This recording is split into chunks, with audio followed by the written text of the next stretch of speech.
Sir, আপনি তো আগের থেকেই জানেন যে শিবনগরের সেন্টারে দুটো মেম্বার পালিয়ে গেছে। ওদের অলরেডি 18,000 টাকা মারা হয়ে গেছে। এখন আর টাকা ম্যানেজ করতে পারছি না। কি করবো স্যার, একটু যদি বলেন। কাস্টমারকে লোন দিয়ে টাকা নাও।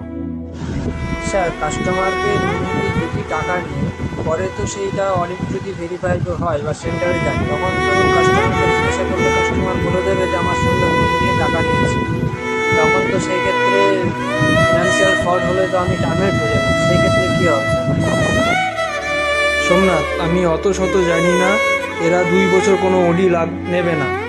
যদি আপনি টাকা ম্যানেজ করে নিয়ে আসতে পারেন সেন্টার থেকে নিয়ে আসবেন, না হলে আপনি পকেট থেকে ভরবেন।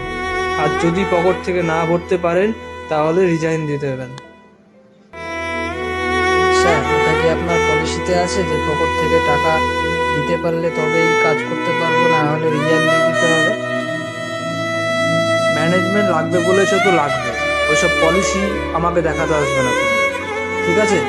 লাগবে তো লাগবেই। কোনো অ্যান্সার আমি তোমার থেকে চাই না, আমার কালেকশন লাগবে। স্যার, আমি পকেট থেকেও টাকা দিতে পারবো না, আর আমি রিজাইনও দেবো না। কারণ কোনো জায়গায় পলিসিতে আপনার লেখা নেই যে পকেট থেকে টাকা না দিতে পারলে রিজাইন দিয়ে দিতে হবে। আর চাকরিটা আপনি আমাকে দেননি যে আমি আপনার কথা মতো রিজাইন দেবো। মাইন্ডেড সোমনাথ, তুমি আমার সঙ্গে ঝামেলা করতে এখানে আসবে না।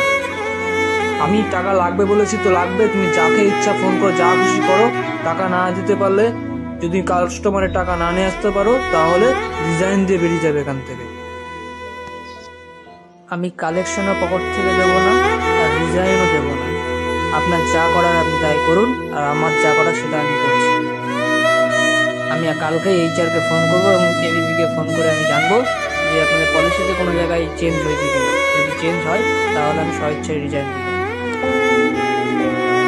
তুমি যাকে ইচ্ছা ফোন করো, যা ইচ্ছা করো, কেউ আমার বালও ছিঁড়তে পারবে না, বুঝেছো? যাও এখান থেকে।